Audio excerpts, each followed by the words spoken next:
Hello everyone. स्वागत है आप सभी का मेरे इस वीडियो में। और आज हम इस वीडियो में एक बहुत ही इम्पॉर्टेंट टॉपिक डिस्कस करने वाले हैं जिसका नाम है वेब डेवलपमेंट प्री रिक्वेसाइट्स। ठीक है, तो बेसिकली आपने जब भी किसी सर्च इंजन में कुछ आप सर्च करते हो या फिर रिक्वेस्ट भेजते हो तो आपके पास एक वेब पेज ओपन होके आता है जो भी आपने रिक्वेस्ट भेजा होता है। लेट सपोज़ जब आप किसी रेस्टोरेंट के बारे में सर्च करना चाहते हो कि क्या क्या उसमें आइटम्स वगैरह अवेलेबल हैं, ठीक है, तो आपको तुरंत से वो जो आपने चीज़ मंगवाई होती है आपके पास बहुत सारा लिस्ट आ जाता है उसमें। ठीक है, तो आज हम इसी के ऊपर डिस्कस करने वाले हैं कि आखिरकार किस तरीके से जब हम किसी सर्च इंजन में रिक्वेस्ट भेजते हैं एंड ऑन द स्पॉट हमारे पास वो उतने सारे रिज़ल्ट आते हैं, तो इनके बीच में भी बहुत सारे प्रोसेस होते होंगे। ठीक है, तो आज हम उसी प्रोसेस को जानेंगे एंड उसी प्रोसेस को हम ये कोडिंग के भाषा में बोलते हैं वेब डेवलपमेंट प्री रिक्वेसाइट्स। ठीक है, तो सबसे पहले जब कोई इंट्रोडक्शन से स्टार्ट करते हैं, अपना बेसिक कॉन्सेप्ट जो रहता है, ठीक है, तो जब आप वेब डेवलपमेंट का जो भी अगर किसी को इंटरेस्ट रहता है वेब डेवलपमेंट में वो स्टार्ट करता है तो सबसे पहले उसे ये जानना ज़रूरी रहता है कि आखिरकार एक इंटरनेट और वेबसाइट आखिर काम कैसे करता है। ठीक है, तो सबसे पहले इसका कोर आइडिया लेते हैं। ठीक है, मेन कंसेप्ट क्या रहता है। तो बेसिकली होता क्या है कि जब भी आपके पास कोई भी वेबसाइट का लिंक आता है या फिर आप किसी यूआरएल को क्लिक करते हैं तो जैसे ही आपने कुछ रिक्वेस्ट भेजा या फिर किसी भी यूआरएल को आपने टाइप किया तो उसी दौरान जो बैकग्राउंड है बैकएंड में एक रिक्वेस्ट एंड रिस्पांस का साइकिल चलता है। ठीक है, रिक्वेस्ट एंड रिस्पांस का साइकिल चलता है। तो मैं अभी आपको ओवरव्यू दे देता हूँ, मतलब क्या होता है आखिर। जैसे कि हमने किस रिक्वेस्ट भेजा सर्च इंजन के थ्रू, तो सबसे पहले HTTP रिक्वेस्ट जाता है वेब सर्वर में। ठीक है, तो जो भी हमने डिमांड किया हुआ होता है तो वेब सर्वर में वो देन फिर डेटाबेस में वो चीज़ फाइंड करता है कि क्या वो चीज़ पड़ा है जो आपने सर्च किया है। अगर उसे मिल जाता है तो वो फिर ऑन द स्पॉट आपको एज अ क्लाइंट रिस्पॉन्स करके भेज देता है। ठीक है, तो वो जो आपको वापस भेजा वो हो गया आपका रिस्पॉन्स एंड जो आपने डिमांड किया था वो आपका रिक्वेस्ट हो गया। इसे थोड़ा सा और डिटेल में जानेंगे अभी थोड़े समय बाद। ठीक है, तो एक रियल वर्ल्ड एग्जांपल आप समझ लीजिए। मान लीजिए कि आपको पिज़्ज़ा खाना है। ठीक है, आपने मोबाइल निकाला, लैपटॉप निकाला, आपने पिज़्ज़ा की वेबसाइट खोली और आपने पिज़्ज़ा को ऑर्डर कर दिया। तो अब इसमें होता क्या चाहिए कि आप एज अ यूज़र हो गए आप क्लाइंट।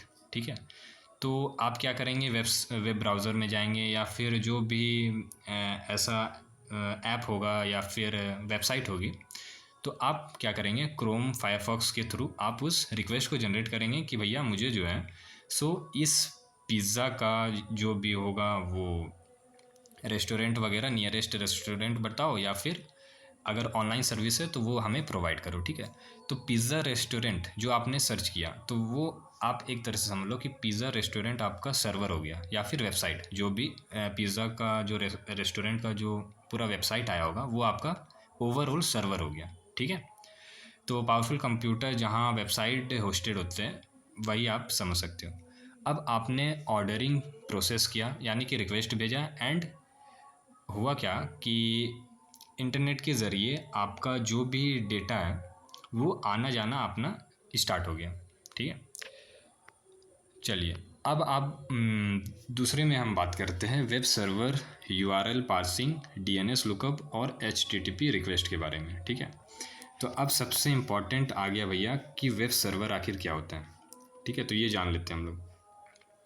तो वेब सर्वर हार्डवेयर और सॉफ्टवेयर दोनों का एक कॉम्बो होता है, मतलब हार्डवेयर और सॉफ्टवेयर को आपस में कॉम्बिनेट करके रखता है। इसका एक रीज़न ये है कि वेब सर्वर के अंदर बेसिकली होता क्या है कि जितने भी वेबसाइट के तमाम फाइल्स और डेटा हैं उसे वो वो अपने पास स्टोर करके रखता है। ठीक है, और वो कहाँ स्टोर करता है, तो वो स्टोर करता है डेटाबेस में, जो कि हम लोग आने वाले वीडियो में थोड़ा डिटेल में समझेंगे कि आखिर डेटाबेस होता क्या है। ठीक है, तो जब भी कोई यूज़र जो है सो रिक्वेस्ट भेजा तो वो वेब सर्वर पे आया। अब वेब सर्वर पे अगर वो डेटा होगा, ठीक है, तो वो जो है सो जो क्लाइंट है उसको फिर वापस पहुंचा देगा, ठीक है, वापस से रिसेंड कर देगा। तो जैसा कि हमने ऊपर देखा कि जो वेब सर्वर है बेसिकली वो दो तरह का रहता है, उन्हीं के मतलब उसी के थ्रू वो आपस में कंबाइन हो सकता है, ठीक है। तो एक हमारा हो गया हार्डवेयर वेब सर्वर और एक हमारा हो गया सॉफ्टवेयर सर्वर। तो hardware server nothing but it is a basically हमारा जो वेब पेज रहता है जिसके थ्रू बनता है वो उसी का फाइल रहता है। अब वेब पेज किससे बनता है? तो web page basically HTML CSS जावा स्क्रिप्ट और कुछ फ्रेमवर्क्स का यूज़ करके हमारा एक वेब पेज तैयार होता है, ठीक है। तो उसी का जो फाइल है वो हमारा हार्डवेयर सर्वर कहलाता है, ठीक है। हार्डवेयर का मतलब आप कुछ फिजिकल कोई चीज़ जो हम छू सकते हैं ऐसा नहीं रहता है, हमारा कुछ फाइल के ही फॉर्मेट में HTML के फॉर्मेट में रहता है और ये सब से मिल के बनता है। HTML CSS जावा स्क्रिप्ट और कुछ फ्रेमवर्क का यूज़ करके हमारा बनता है और हार्ड डिस्क में ये सेव रहता है, ठीक है। आप हार्डवेयर सर्वर को बस इतना आप समझिए। दूसरा बात करते हैं सॉफ्टवेयर सर्वर का, ठीक है। अब इसमें आपका आ गया HTTP सर्वर। जैसा कि मैंने कुछ देर पहले बताया था कि जब कोई बंदा रिक्वेस्ट भेजा सर्च इंजन में तो वो जो है HTTP के थ्रू वो रिक्वेस्ट को वो वेब सर्वर तक पहुंचाया, ठीक है। तो अब यहाँ पर जो मेन रोल निभाते हैं वो दो सॉफ्टवेयर है जो क्या करते हैं कि HTTP जो रिक्वेस्ट है उसे वो प्रोसेस करते हैं एंड जो भी वेब सर्वर में सही फाइल है, क्योंकि भाई हमने जो चीज़ मांगा है वही चीज़ हमें मिलना चाहिए।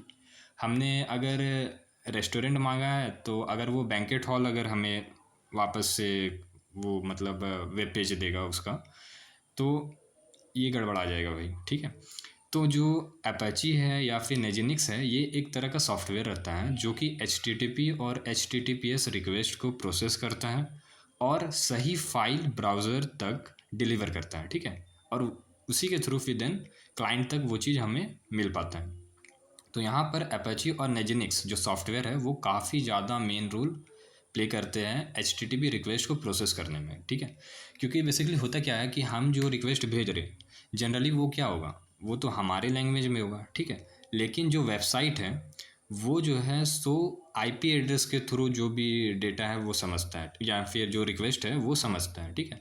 तो अब उसी IP एड्रेस को प्रोसेस करने का कन्वर्ट करने का काम ये दोनों सॉफ्टवेयर करते हैं, ठीक है, अपाची और नेजिनिक्स, ठीक है। एंड जो भी सही फाइल्स वगैरह है वो हमें वापस मिलता है। अब बात करते हैं भाई कि कैसे एक सर्वर काम करता है और रिस्पॉन्ड करता है। रिस्पॉन्ड मतलब कि हो गया सर्वर का प्रोसेस ओवरऑल क्या है। तो सबसे पहले भाई अपना रिसीविंग द रिक्वेस्ट, सर्वर आपके ब्राउज़र से आई हुई HTTP रिक्वेस्ट को रिसीव करता है। मतलब जो भी हमने रिक्वेस्ट भेजा सबसे पहले तो वो HTTP request web server receive किया, देन उसे प्रोसेस किया जाता है। प्रोसेस कौन करेगा? वही जो अभी हमने सॉफ्टवेयर बताया दो ठो, वही अपना जो है सो उसे प्रोसेस करेगा, ठीक है। तो रिक्वेस्ट को समझता है, सही वेब पेज डेटा को ढूंढता है या ज़रूरी काम अगर किसी ने कुछ इंस्ट्रक्शन भी दे दिया रिक्वेस्ट के दौरान तो वो भी वो काम कर देगा, ठीक है। जैसे लेटेस्ट पिज़्ज़ा डील चेक करना, ठीक है, ये सब इंस्ट्रक्शन अगर भी दे दिया रिक्वेस्ट के दौरान तो वो भी क्या करता है, प्रोसेस करता है। एंड फाइनल हमारा स्टेप होता है वेब सर्वर का ये कि वो सही HTML फाइल ब्राउज़र को वापस भेज देता है, ठीक है। चलिए, तो ये आपका 3 प्रोसेस हो गया जिससे हमारा एक वेब सर्वर ओवरऑल काम करता है, ठीक है, 3 स्टेप में। अब बात करते हैं URL पार्सिंग क्या होता है। तो पार्सिंग का मतलब होता है पोस्टमार्टम करना, ठीक है। तो URL जो है बहुत सारी चीज़ों से मिलके बना रहता है। जैसा आप देखेंगे यहाँ पर एग्जांपल URL का, तो HTTPS ये तो HTTP रिक्वेस्ट हो गया। फिर यहाँ पर pxium.com ये उस कंपनी का नाम या फिर कह सकते हैं DNS हो गया। फिर मेन्यू और ये उसका स्पेसिफिक एड्रेस हो गया और ये ID ये मतलब ऑप्शनल रहता है, दे भी सकते नहीं भी, लेकिन यहाँ मेन्यू तक आपका कंपलसरी है। और ये आपका उसका जो हो गया यूनिफॉर्म रिसोर्स लोकेटर हो गया, ठीक है, डायरेक्ट आपका URL हो गया। तो इंटरनेट पर किसी भी रिसोर्स, वेबसाइट हो गया, इमेज हो गया, फाइल हो गया, सभी का एक यूनिक एड्रेस होता है, उसे ही हम URL कहते हैं, ठीक है।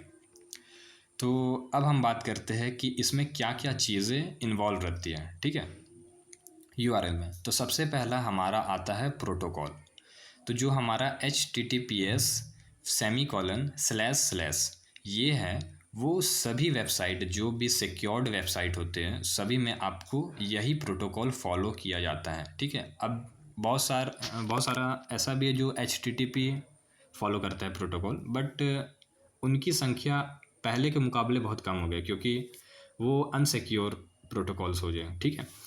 तो इसका डिस्क्रिप्शन ये है कि कम्युनिकेशन का तरीका सिक्योर वेब ट्रांसफ़र के लिए, क्योंकि यहाँ पर क्या हो गया, HTTPS का मतलब हो गया hyper text transfer protocol secured, ठीक है। तो सिक्योर्ड तरीके से किस तरीके से हम HTTP को कम्युनिकेट बैठा सकते हैं और ट्रांसफ़र कर सकते हैं, ठीक है।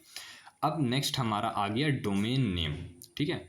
तो यहाँ पर जो भी pgm.com हो गया या फिर सपोज़ google.com, फिर twitter.com, तो ये सब जितने भी है ये आपका डोमेन नेम हो गया और यही हमारा स्पेसिफिक आ गया इसमें, ठीक है। जो यहाँ पे यूआरएल में कहा ना कि यूनिक एड्रेस होता है, तो वो यूनिक यही डोमेन नेम बनाता है। बाकी प्रोटोकॉल, पाथ, क्वेरी पैरामीटर्स ये सब तो भाई सब में सेम ही रहेगा, बट डोमेन नेम जो होगा हर किसी वेबसाइट का अपना अलग रहता है, ठीक है। वेबसाइट का ह्यूमन रीडेबल नाम, ठीक है, और इसे कोई भी रीड भी कर सकता है, ऐसा नहीं है कि कुछ इनक्रिप्टेड फॉर्म में होगा, ठीक है।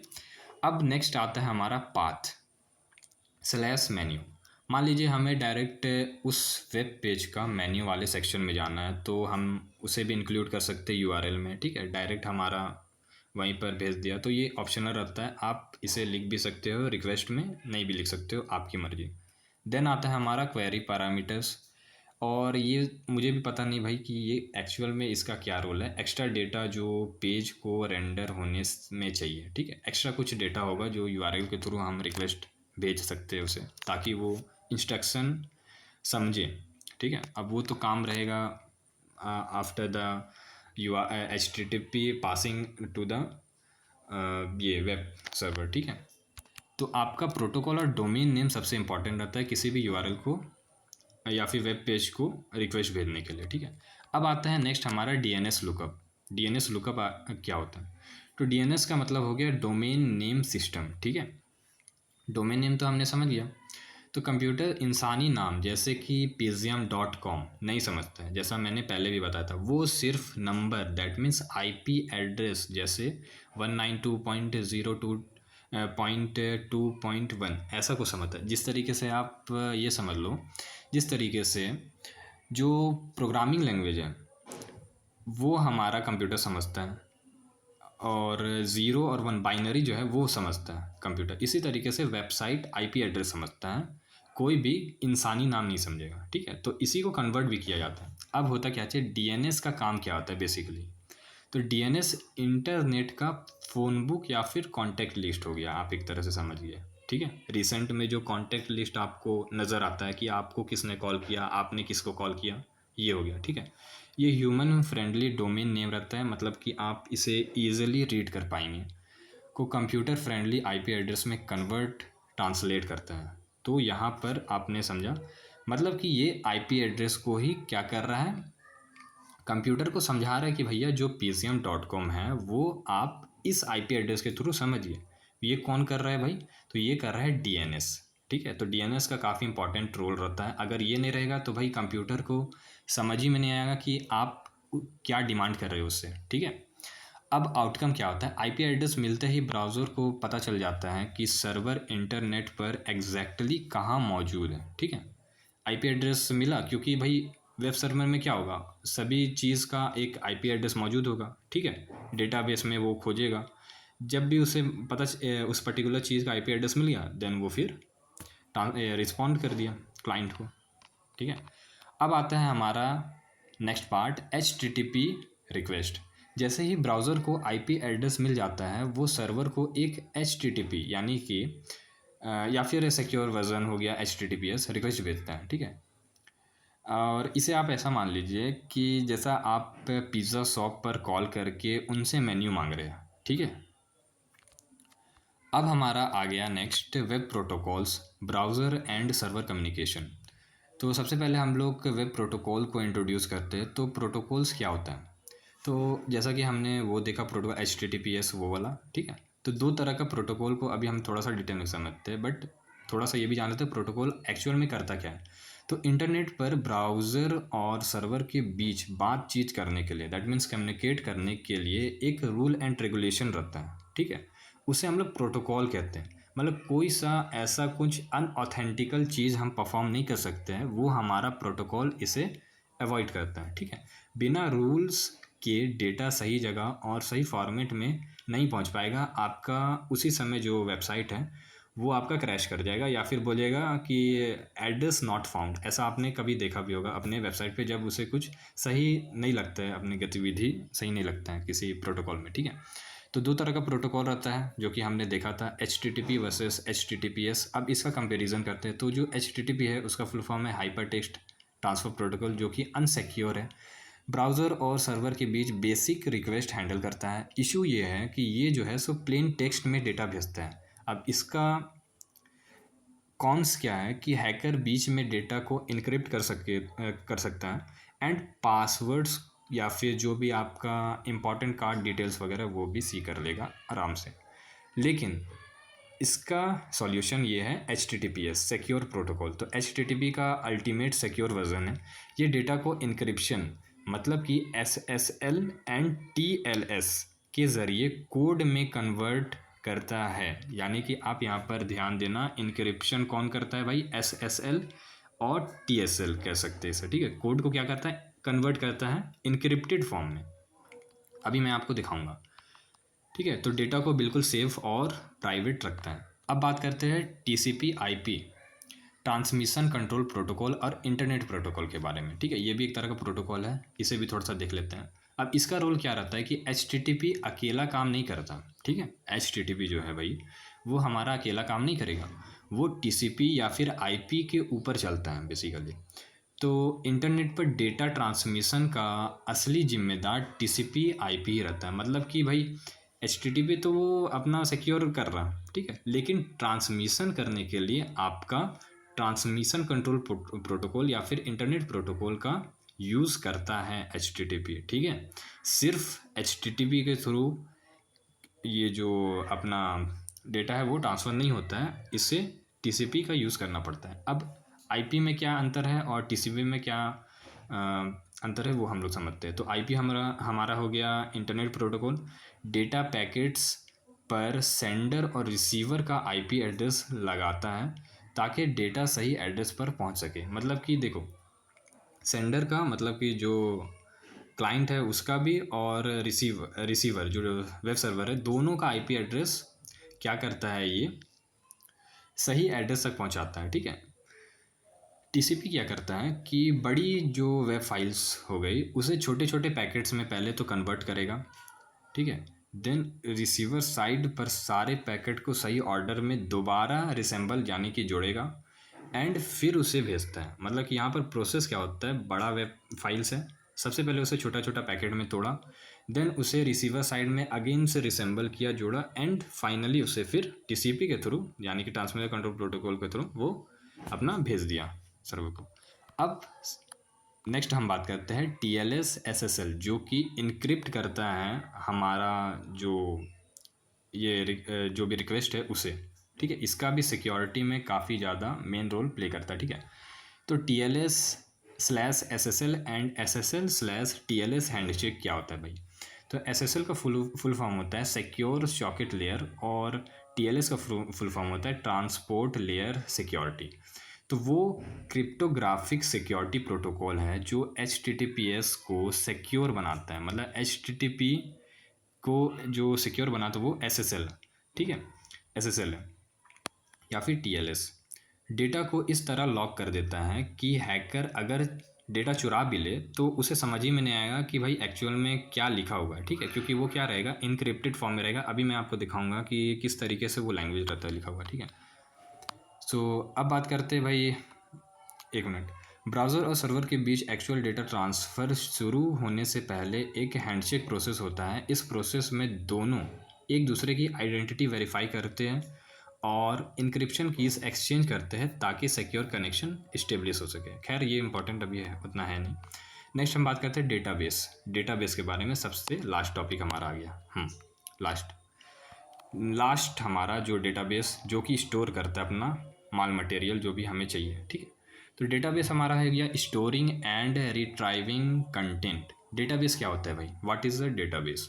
तो डिफिनेशन इसका ये है कि डेटाबेस एक डिजिटल फिलिंग कैबिनेट या फिर डिजिटल स्टोर हाउस की तरह होता है, जहां वेबसाइट का सारा डेटा स्ट्रक्चर्ड और ऑर्गेनाइज्ड तरीके से सेव होता है, ठीक है।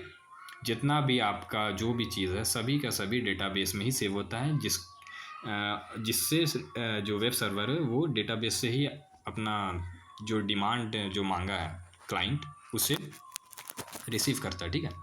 अब इसका वेब डेवलपमेंट में क्या रोल है? तो वेब सर्वर डेटाबेस के साथ कम्युनिकेट करता है डेटा को हैंडल करने के लिए। इस लाइफ साइकिल को CRUD ऑपरेशन कहते हैं। CRUD मीन्स C से क्रिएट, दैट मीन इंसर्ट हो गया, R से रीड, दैट मीन फेच हो गया, U से अपडेट, दैट मीन बदल दिया उसे या फिर चेंजेस कर दिया उसमें, और लास्ट डिलीट, D से डिलीट हो गया अपना, ठीक है।